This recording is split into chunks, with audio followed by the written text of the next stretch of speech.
Olá para você de casa, começa o programa TV Câmara Recebe, um programa especial. Temos a honra de receber aqui nos estúdios da TV Câmara o jornalista, ator, escritor, autor de teatro, não esqueci mais nada não, né?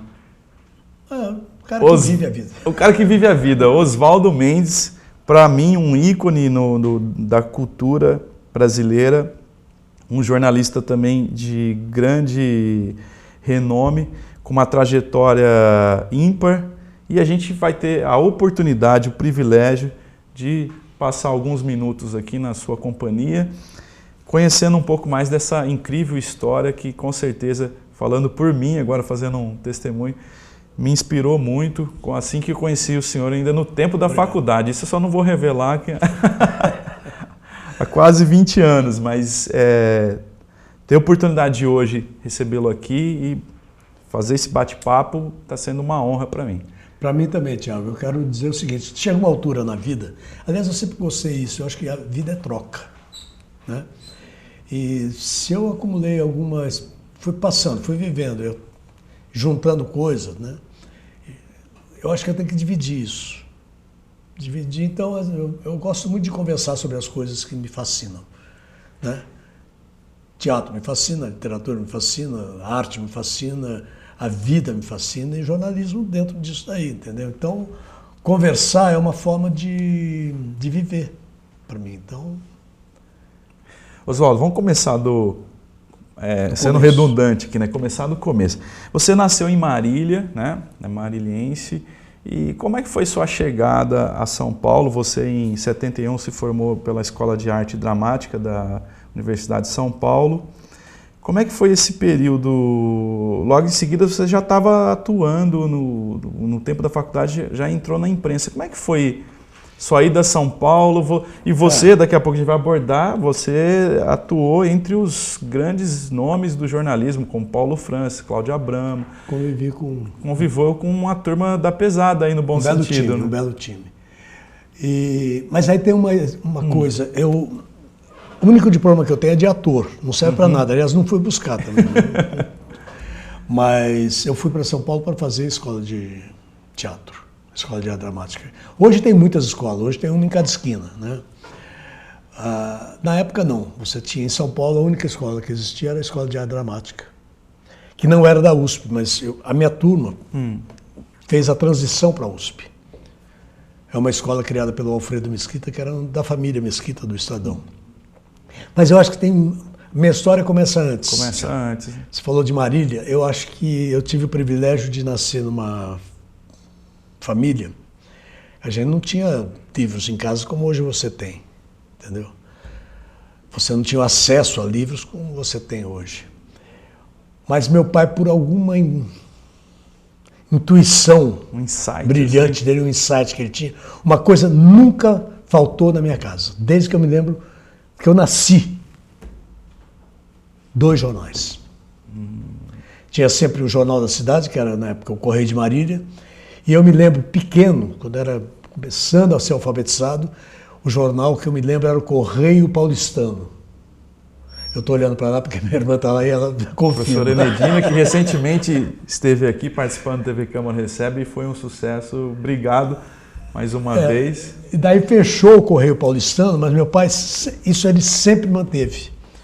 Sabe, era uma intuição brilhante dele, porque eu aprendi, até hoje, eu não consigo começar o dia sem ter lido o jornal, por exemplo. E o jornal me criou em mim o hábito da leitura. Isso me aproximou também do teatro, da literatura, claro, e me aproximou muito do teatro, por aquela coisa de fazer teatro na escola, de fazer festas escolares, de fim de semestre, 7 de setembro, Dia dos Pais, Dia das Mães, sempre tinha uma... E eu estava sempre metido a fazer alguma coisa parecida com teatro, entendeu? Então foi em Marília mesmo, eu acho que parece que a educação hoje comprova isso, né? Que tudo que você vai ser quando você tiver 50, 60, 40, 80 ou 100 anos, você começa a definir isso até os 7, 8, 10 anos de idade. Então eu sou um exemplo disso. Eu comecei, tudo que eu fiz na minha vida, eu planejei, olha, entre aspas, porque não planejei nada, quer dizer, eu plantei nesse período. E aí eu devo ao lugar onde eu nasci. Aquele recorte de realidade que o jornal Exatamente. impresso exerce, né? Eu tinha que ler. Eu lia 2 jornais por dia, porque eu lia o Correio de Marília, que era a notícia da cidade, e lia a Folha, que chegava mais tarde. O jornal vinha pelo trem, né? Então saía de lá de fim da noite, chegava aqui em Marília 9, 10 horas da manhã, para chegar até em casa era meio-dia. Então a gente começava a ler esse jornal à tarde, o Jornal de São Paulo. E tinha o rádio também, o rádio era um veículo de informação. Então eu acho que esse cuidado, aí eu vou me aproximar um pouco da área que não é minha, que é mais da Enedino, que é essa coisa se você cuida das pessoas nessa fase, o que elas vão ser depois, aí é uma questão de realizar, entendeu? Vai ter mais dificuldade, menos dificuldade, vai ter uma perspectiva melhor num canto, no outro. Aí você vai realizar o que você plantou nessa idade, o que você semeou, o que você se definiu, esculpiu para você, para a sua vida inteira. Então, quando eu vou para São Paulo... Você chegou a fazer teatro, só interrompendo antes, em Marília? Em Marília, teatro amador. Eu comecei em teatro amador. Eu fazia no colégio, no Cristo Rei, que era da primeira turma do Colégio Cristo Rei em Marília. A gente fazia aquelas brincadeiras... Já era uma representação, eu mesmo escrevia, claro, eu mesmo protagonizava, claro, já que eu escrevia, o papel principal era meu. Não é? E ficava arrastando todo mundo para fazer aquele teatro ali. Até que um dia, Marília tinha um ótimo teatro amador na época. Teatro amador de altíssima qualidade, de montar autores dos mais brilhantes da dramaturgia naquele momento. A gente montou Guarnieri lá, cara, naquela época. Montamos Brecht naquela época, montamos Molière naquela época. Só para te dar uma ideia dos nomes mais conhecidos do teatro. E eu estava fazendo lá o meu ginásio, na época tinha ginásio, né? Eu tinha 13 anos para 14 anos. E um grupo de teatro amador, o Getan e Marília, estava montando uma peça. Uma peça foi um grande sucesso em São Paulo, com a Nídia Alice e o Sérgio Cardoso, e tinha sido sucesso também no cinema. Um filme com a Débora K., que é o Chá e Simpatia. E eles estavam montando lá. Daí faltou um ator precisou sair. E daí, pô, quem pode ser? Era o papel de um estudante universitário, jovem, moleque. Daí uma amiga minha, a Enide Souza, que era vizinha, que fazia teatro amador, falou assim, olha, tem o Oswaldinho lá, que é o vizinho, filho da dona Conceição do seu Oswaldo. Ele fica fazendo teatro lá no Cristo Rei. Ele parece que eu já vi ele fazendo uma coisa, talvez ele sirva. E daí eu fui para lá. Foi a minha estreia fazendo Chá e Simpatia, que é uma peça, naquela dramaturgia daquela época, uma peça de retumbante sucesso, digamos, entendeu? E daí começou. Então minha vida sempre foi... Daí eu entrei...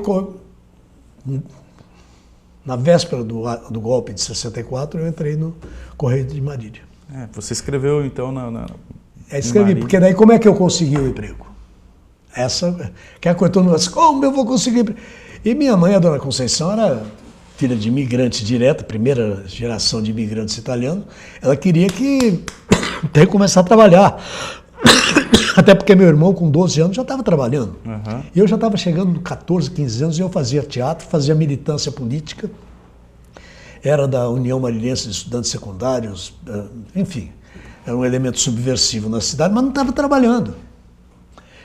E ela todo dia falava assim, você tem que arrumar emprego. Meu pai era ótimo, o seu Oswaldo tinha umas... Quando via a dona Conceição, ela vai começar a trabalhar quando? Tem que ir atrás de emprego. Ele virava assim, está faltando alguma coisa em casa, Conceição? Está faltando alguma coisa? Faltando comida, alguma coisa? Não está faltando nada. Se não está faltando nada, deixa o menino seguir a vida dele, uma hora ele começa a trabalhar. Olha a sabedoria. E um dia estou eu, como todo hábito que eu conservo até hoje, eu levanto de manhã, a primeira coisa que eu faço, antes eu fumava. Infelizmente parei de fumar, mas... pegava, molhava o bico com café, acendia um cigarro, ia para o troninho e lia o jornal. Na época eu nem fumava, quando eu era moleque, não. Mas eu ia para o troninho de manhã, estudava à noite, fazia militância política durante o dia, e de manhã acordava 8h30, 9 horas, que era tardíssimo, passava uma hora lendo o jornal inteiro, o Correio de Marília. E numa dessas aí, saía... Apareceu uma vaga. Procura-se estudante, não sei o que, papá. Só comigo mesmo. Fui para lá e consegui emprego. Daí você escrevia que editoria? Geral? Era geral. Era geral. Para você ter ideia, isso aí foi em março de 64 que eu comecei a trabalhar. Foi exatamente no dia do comício da Central. Dá um Google, o comício da Central, 1964. O Jango, na Candelária, no Rio de Janeiro. Foi o grande comício que deflagrou todo o golpe que viria em 31 de março. Naquele dia eu comecei a trabalhar no jornal.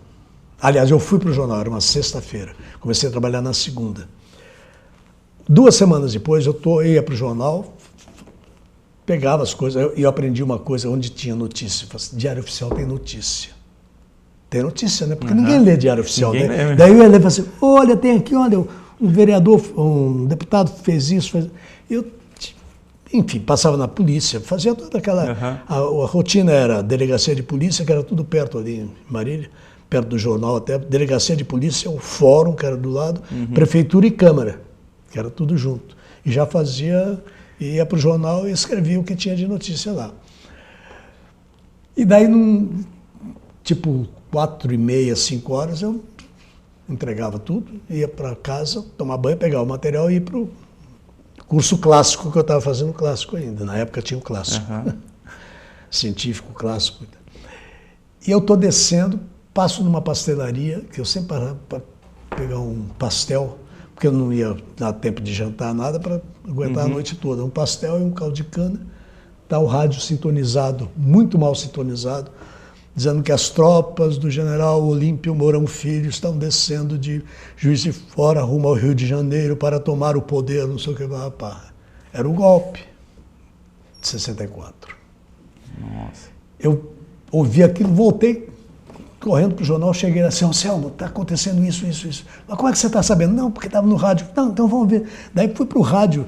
Ali eu percebi, e ele falou para mim, não é que eu percebi, ele falou assim, ali você provou que você é jornalista. Você podia ter ido embora. Falei assim, não, aquilo é notícia. Está acontecendo uma coisa séria. Eu nem sabia o que era. E não tinha internet, evidentemente, nem televisão. Tinha rádio, que você sintonizava as rádios do Rio de Janeiro muito mal. AM, né? AM. Então, em cima disso, eu escrevi a manchete do Correio de Marília, que saiu no dia 1º de abril.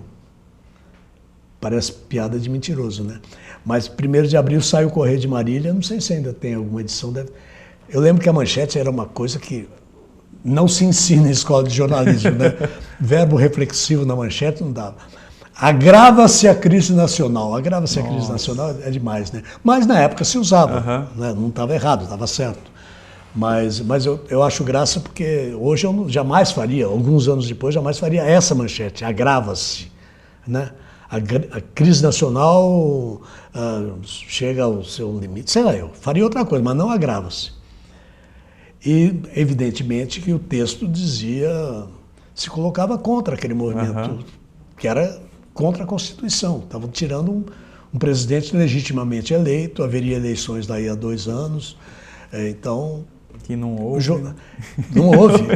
Então o jornal saiu com uma manchete de oposição ao golpe militar, que evidentemente na edição seguinte, no dia seguinte, o seu Anselmo, que era o diretor, corrigiu isso, falou assim, sossega. Então foi... Assim comecei no jornalismo. Marília ficou pequeno para você? Não. Pro tamanho do seu sonho na época? Não. Sim. Quando eu saí, eu falei para mim... Porque daí eu tentei sair de Marília... Quando eu fiz 19 anos, 18 para 19 anos, eu fui para São Paulo. Falei assim, não, agora já vou para lá. E fui para fazer escola de dramática, de teatro. Só que eu não fui fazer curso de ator. Fui fazer curso de dramaturgia, de escrita de peças de teatro e crítica teatral. E foi ótimo, porque foram 6 meses que eu tive os melhores professores que alguém pode sonhar, poderia naquela época sonhar. Augusto Boal, Anatole Rosenfeld, enfim, um monte de gente da melhor qualidade, entendeu? Do teatro naquele momento. Só que eu não consegui, eu comecei a procurar emprego onde? Em jornais, revistas, enfim. Eu lembro que uma pessoa que eu procurei na época, porque ele era muito próximo ao Clube de Cinema de Marília, que era um clube de cinema ótimo, um dos melhores do país. Marília chegou a ter um prêmio que é equiparado Curumim. hoje, o Curumim, né, que é equiparado hoje é o de Gramado. De Gramado, né? Então, você imagina, isso aí eu estou falando de um período até um pouco anterior do Curumim. A importância que tinha o movimento cultural em Marília, o teatro, e no cinema, o clube de cinema, que só rivalizava com o de Santos. No meu livro sobre o Plínio, até eu dou uma tocada do Plínio Marcos, eu toco sobre essa rivalidade. Naquele momento eu conheci várias pessoas ligadas à imprensa, e uma das, eu lembro até hoje, e eu falei para ele um dia desse, claro que ele não lembra, mas o Loyola já estava lá, o Inácio Loyola Brandão. Ele estava começando também, mas ele era cinéfilo, né? Até hoje, ligado ao cinema. Então ele vinha, eu conheci aqui. Eu lembro que nesse período eu fui procurá-lo. Ele é de Araraquara, né? Araraquara. E eu fui procurá-lo na editora Abril, que ele...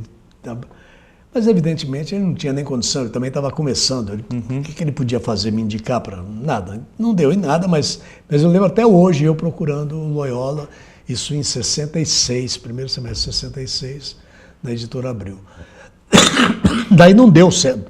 Daí estava difícil a situação em São Paulo. Em São Paulo. Daí numa das vindas para Marília, detalhe, eu sou filho de ferroviário. Na época, transporte de Tupã, Marília para São Paulo era trem. Como filho de ferroviário, eu até os 21 anos eu tinha direito ao passe livre. Então eu viajava de graça para São Paulo. Isso daí é importante, porque eu usei muito esse passe para ir ver teatro de São Paulo, enfim. Numa dessas vindas para Marília, eu estou andando na cidade e o prefeito, que já tinha ficado meu amigo, pela minha ligação com o movimento estudantil e também porque eu trabalhava no jornal, o senhor Armando Biava, que era o prefeito na época. E ficamos amigos, né? Eu era um moleque, ele já era o doutor Armando Biava. Eu estou andando na rua, encontro com ele, daí, como é que ele está lá em São Paulo? Daí contei a dificuldade de trabalho, isso já era junho, julho. Eu falei assim, vem para cá, volta para mim. Ele falou assim, voltar aqui para quê? Não, foi o seguinte, eu estou precisando de fazer uma mudança na Secretaria da Cultura, lá, departamento, isso é importante. Marília tinha um departamento de arte e cultura. Veja bem, Marília intuitivamente separava uma coisa da outra, arte e cultura. E ele falou assim, eu estou querendo fazer uma mudança lá, que era o seguinte, o bibliotecário, o chefe da biblioteca municipal, que é o Mesquita, que é um poeta da cidade, um puta poeta da melhor qualidade.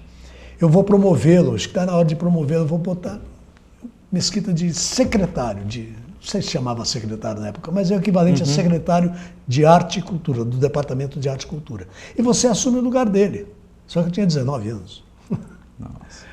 Eu falei assim, interessante eu ser bibliotecário, mas não entendo nada de... Você vai aprender, mas eu não sei nada de biblioteca, eu só gosto de livros. Então, é isso que precisa, você gosta de livros, então você vai lá.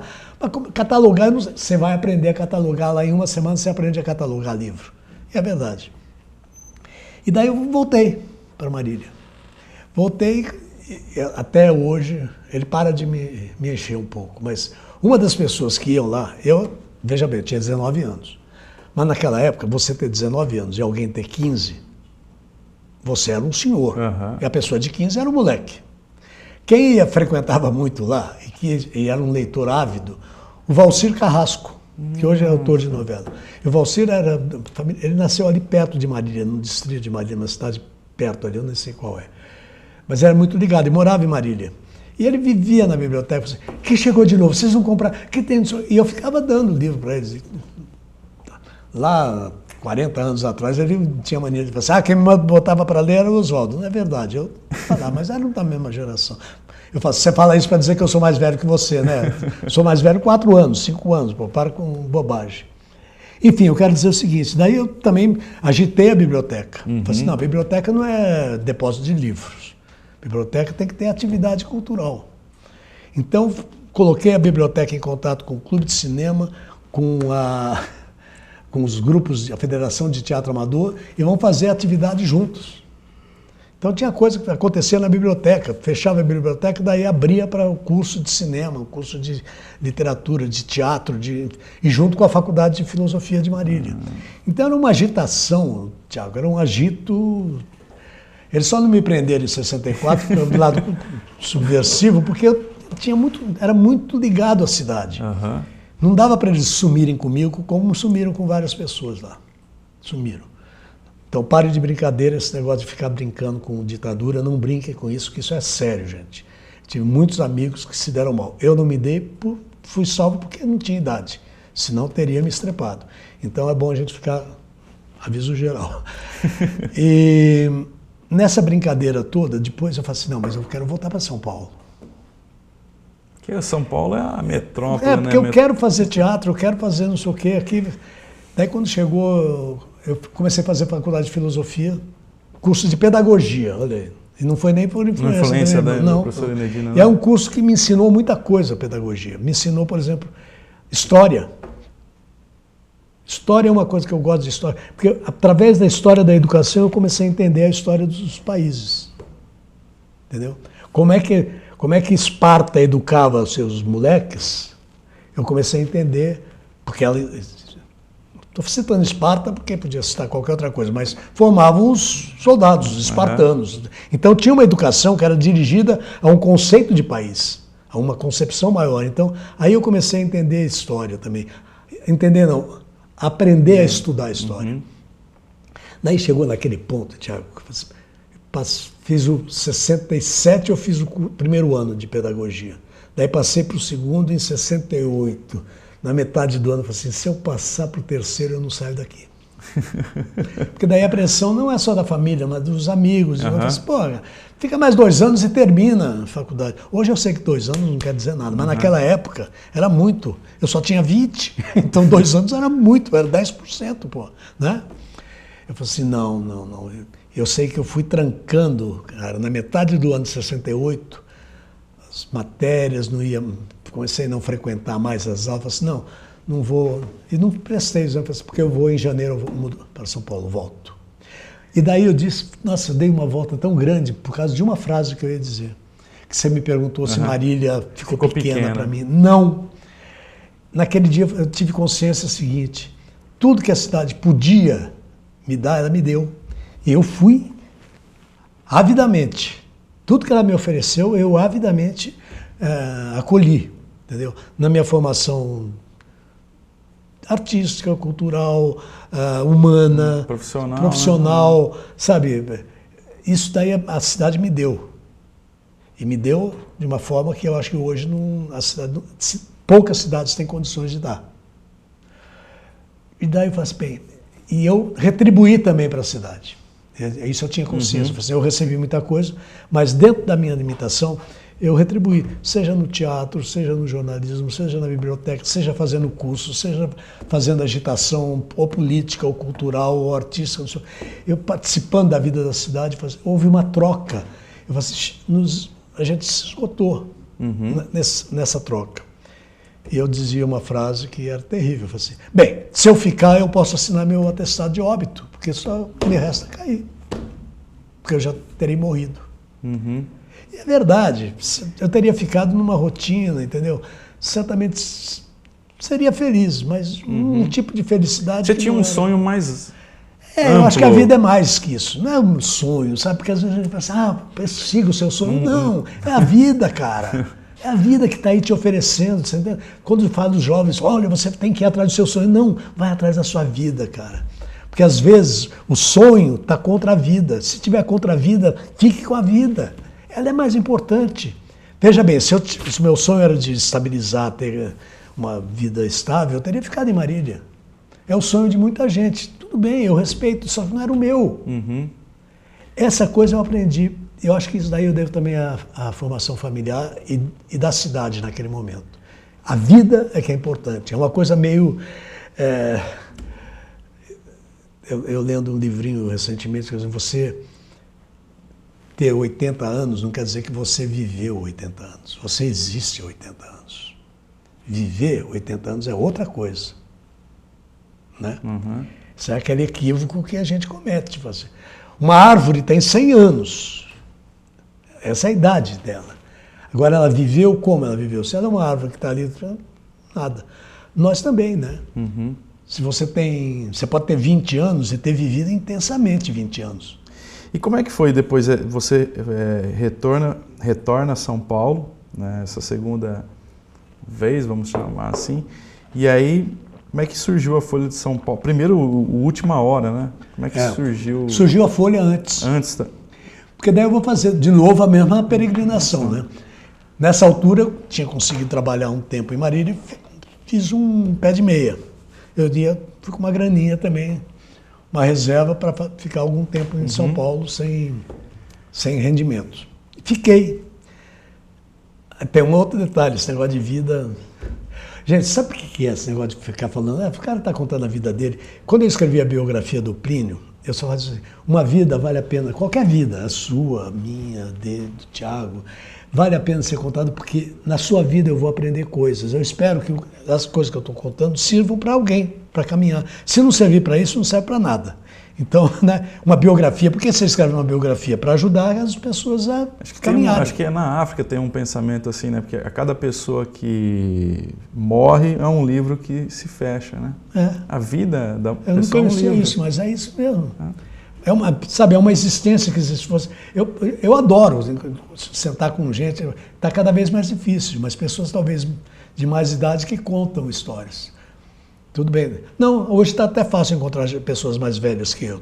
Vou fazer 73, é fácil encontrar pessoas Tem amigos de 90 anos, 90 e poucos anos. Isso não é mais problema, longevidade, o viver muito tempo. Mas por que eu estou dizendo? Porque eu estou falando muito de essa minha vida, né? E acontece o seguinte, daí eu vou para São Paulo, aí definitivamente, tudo bem, pedi demissão da prefeitura, cargo público, estaria bem da vida, né? E vou para São Paulo. Começo a fazer a escola de arte dramática, entro na escola e continuo peregrinando por redação de revistas, de jornais, principalmente de revistas e jornais. Televisão, rádio não era o meu objetivo. Embora eu tenha feito rádio depois. E também a mesma dificuldade. Porque precisava uma indicação. Era assim, o mundo era mais simples, mas mais complexo também por esse ponto. Daí tinha um professor meu de História do Teatro Brasileiro, Paulo Mendonça, que era crítico. Era um excelente crítico, respeitado, de teatro em São Paulo e trabalhava na Folha. Era o crítico da Folha de São Paulo. E ficamos muito amigos. O Paulo tinha 2 metros de altura, eu, alto como eu sou, de 1,67 m, então era, sabe... E ele já era um senhor e a gente se dava muito bem, conversando e tal. Porque eu me atrevi no exame a fazer uma coisa que ele adorava. Ele, quando quis ser ator, ele tentou fazer o Hamlet, não conseguiu. E no meu exame eu fiz um trecho do Hamlet. E eu lembro quando eu entrei para fazer o exame, eu falei assim, vou falar o trecho tal da peça do Shakespeare, Hamlet, tal. Eu só vi ele sentado, botando a mão na cabeça e falei assim, lá vem meme, né? Lá vem meme, mais um moleque.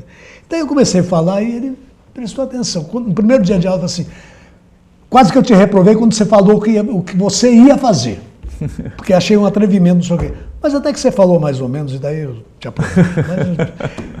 Daí, por essa brincadeira, a gente ficou amigo. E um dia eu falei assim, professor, eu estou batalhando atrás de um... Preciso trabalhar, cara. Eu falei assim, então... Espera aí. No dia seguinte, ele veio e falou assim, vai na Folha e procura o Cláudio Abramo, que era o diretor de redação. Cláudio Abramo já era um ícone do jornalismo brasileiro. Isso, estou falando de 1969. E ele já tinha saído do Estadão e estava na Folha. Então era o grande jornalista daquele momento. E eu fui falar com o Cláudio Abramo. O Cláudio falou assim, aluno do Paulo Mendonça, vai lá para a Folha Ilustrada. Isso é coisa de artista. Já juntou a fome com a vontade de comer, então. Era tudo que eu queria. Né? Vai lá falar então com o Delfiol, lembro que o Delfiol era o editor. E daí eu comecei a trabalhar, eu ia diariamente no jornal, pegava a pauta, fazia matéria, saía matéria, não saía assinada, mas eu, diariamente, cara, ia para lá, saía à noite, ia para a Escola de Arte Dramática e cobrindo. Eu cobri um monte de eventos importantes na época na área de cultura, não só de teatro, mas de cinema, enfim. e nada da Folha me pagar. Era um estagiário, mas chegava no fim do mês não tinha grana. Cadê? Não pagava. Não, vamos resolver amanhã, vamos resolver depois, vamos resolver. Cara, já estava do segundo para o terceiro mês assim, e eles não definindo minha situação, e eu já zerado. Não tinha mais. Né? Daí eu falei assim, agora, e agora? Quando eu estou no auge disso, cara, por isso eu falei o negócio da vida, faça o que a vida te sugere. Vai atrás da vida, a vida te diz. Eu recebo, não sei como, eles conseguiram o meu endereço onde eu estava morando em São Paulo, que eu aluguei um apartamento com uma amiga, fomos juntos de Marília para lá. E eles acharam o meu endereço e eu recebo uma carta, convocação, de uma coisa que eu tinha esquecido, que eu tinha feito há 4 anos atrás, que era um concurso do Banco do Brasil. Nossa. Esse sim era o sonho dourado das famílias de classe média e sabe, pô, resolvi a vida. Eu fui fazer na farra. Eu lembro que eu fui fazer, acho que foi em Pompeia. Já me disseram que o exame foi em Tupã. Eu acho que não, foi em Pompeia. Que eu peguei o trem de manhã e fui fazer. Mas eu fui na farra, com todo mundo, aquela coisa. Vou fazer o exame. A maioria dos meus amigos estudaram, tanto é que eles fizeram carreira no Banco do Brasil. Eu fui na farra e fui aprovado em 70º, 99º, quer dizer, de 200 eu estava lá no fim. Esqueci, isso foi em 64, 65, quando eu fiz 18 anos. Eu tinha esquecido disso, cara. E de repente eu recebo em casa uma convocação, no aperto, é a tentação do Fausto, do demônio, do diabo, convocando para eu assumir o meu cargo de escriturário, número tal, não sei o que, na agência. Veja bem, na época o Banco do Brasil mandava para o Brasil inteiro. Eu estava fazendo escola de arte dramática, morava perto da Folha, onde é até hoje, na Barão de Limeira, em São Paulo, morava ali perto, e fazia escola de arte dramática, que era no Liceu de Artes e Ofícios, em frente à Estação da Luz, onde é hoje a Pinacoteca. Ali que funcionava a escola. Abandonado o prédio na época, e ali era a escola de arte dramática, na Avenida Tiradentes, São Paulo. A carta, convocação, era para eu me apresentar até o dia tal, dava um mês de prazo, para eu me apresentar na agência Luz do Banco do Brasil. Era em frente à escola. Os meus amigos pensaram, nasceu virado para a lua, né, cara? Pô, você está nesse aperto, daí vem essa convocação, você vem para a escola, você vai trabalhar, podia entrar tipo 9 horas da manhã, trabalhava até as 4 da tarde, saía às 4, atravessava a Avenida Tiradentes, ia para a escola de arte dramática e ia fazer o que eu queria, que era fazer teatro. Então, pô, resolveu o teu problema, resolveu, e a Folha não resolveu. Eu falei assim, e agora? E daí, um aperto, né? Aí mais uma vez, a origem da gente, né? Meus pais até, porque minha mãe era costureira, meu pai era ferroviário, não tinha condição de me ajudar. Meu irmão tinha a família dele, a Dina estava construindo a vida dela aqui, já, né? Entre Tupã, Salmourão, aquela história dela. Eu falei assim, pomba, de nenhum deles, principalmente dos meus pais, da Enedina, minha irmã, faz o que você achar melhor. Qualquer outro teria uma pressão legítima, uma pressão legítima da família, para assim, não, cara. Como você falou, era o sonho dourado da família de classe média, né? Estabiliza e você vai poder fazer teatro, porque tinha muita gente de teatro. Só para citar um Mário Prata, por exemplo. Que é de Lins aqui, né? Que é de Lins. O Mário Prata era funcionário do Banco do Brasil. Daí todo mundo fala assim, pô, você vai trabalhar no Banco do Brasil e vai fazer teatro. Tudo que você quer, sopa no mel. Deve ser uma merda. Sopa no mel deve ser um gosto. Enfim. Daí Tiago fala assim, não, cara, não é isso. A vida não é isso. Não é isso que eu quero, eu não sei. Meu irmão não, meu irmão era bom bancário. A vida inteira dele se dedicou. Não tem nada a ver com isso. Eu vou fazer só para ganhar dinheiro? Só para eu viver bem? Porque o salário já era bom no Banco do Brasil. Deve ser até hoje, né? Eu falei assim, não. Daí eu tive muita força, além da família, essa minha amiga que morava comigo, a Maria Helena, falou assim, Oswaldo, aguenta aí, uma hora resolve aquele negócio da folha, depois você paga o aluguel que você está... Enfim, Daí eu escrevi uma carta, cara, abrindo mão do meu emprego no Banco do Brasil. Nossa. Daí eu falei assim, tá. Daí 2 meses depois, 1 mês depois, daí a Folha também não... Daí uma amiga do teatro, aquele negócio, né? Eu não sou uma pessoa mística, não acredito nessas coisas, mas você abre fecha uma porta aqui, uma outra aqui está abrindo, e é você ficar atento, né, às coisas. Uma amiga minha, do curso de atriz, ela era uma atriz, boa atriz, parou, a Isabel. O pai dela era jornalista e trabalhava no jornal Cidade de Santos, que pertencia ao grupo Folha de São Paulo. E daí um dia ela chegou no meio dela e falou assim, estou tão feliz, meu pai finalmente está vindo para São Paulo, porque ele ficava em Santos, fazendo Cidade de Santos, essa vida, ele vai se estabelecer, que ele vai assumir a direção da Última Hora, do jornal Última Hora. Daí eu falei assim, Isabel, você está sabendo do meu... Pô, dá um toque lá pro seu pai. Eu falei assim, pô, não, hoje mesmo, vou chegar em casa. E dito e feito, cara, ela chegou na casa dela à noite, falou pro pai dela, no dia seguinte ela chegou e falou assim, não tinha, senão eu teria ido antes, né? À noite, quando a gente encontrou, para você ir amanhã cedo no jornal. Leva tudo. Eu tinha uma pilha de recortes de coisas que publicado na Folha Ilustrada já. 3 meses trabalhando todo dia, tinha muita produção para mostrar, né? E daí eu chego no dia seguinte lá na redação da Última Hora, tinha havido uma limpeza na redação, sobraram poucas pessoas, na área chamava de variedades, a área de arte, entretenimento e tal, chamava variedades no jornal, o segundo caderno, né? E só tinha sobrado o editor e o filho dele, que era redator. O editor era um crítico de teatro na época, um poeta português muito importante, João Apolinário Teixeira Pinto. E o filho dele era João Ricardo, que viria a criar no ano seguinte os Secos e Molhados. Nossa. Eu cheguei lá, estava o João Apolinário aqui, eu falei assim, olha, o Alcides Torres, que era o diretor e amigo e pai dessa minha amiga, me apresentou e falou assim, olha, ele vai ver, põe ele para trabalhar e ver se dá certo. E aí começou. E aí? Essa é a minha vida. Olha, a gente já estourou o tempo do primeiro bloco, a gente vai fazer um rápido intervalo, porque agora é o começo de um time aí que você trabalhou, a gente vai falar um pouquinho, mas quero entrar também nas peças, você teve peças premiadas aí, prêmio Shell, né? Não, concorreu. Tive o Jabuti. Indiciado o prêmio Jabuti também de literatura.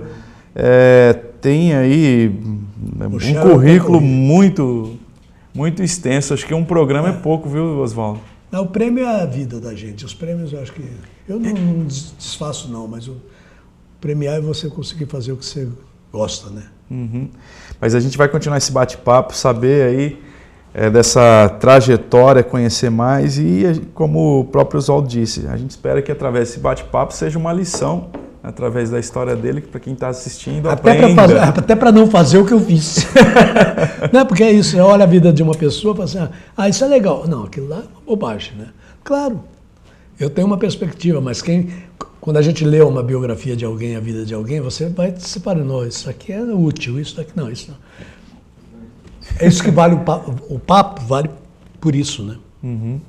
Então não sai daí, a gente volta já com mais Oswaldo Mendes aqui, um programa especial TV Câmara recebe, ele que veio diretamente de São Paulo para estar participando com a gente desse bate-papo e a gente espera que você assista, acompanhe. Então não saia daí que no segundo bloco tem mais histórias, mais a trajetória desse grande ator, escritor e jornalista Oswaldo Mendes. Não saia daí.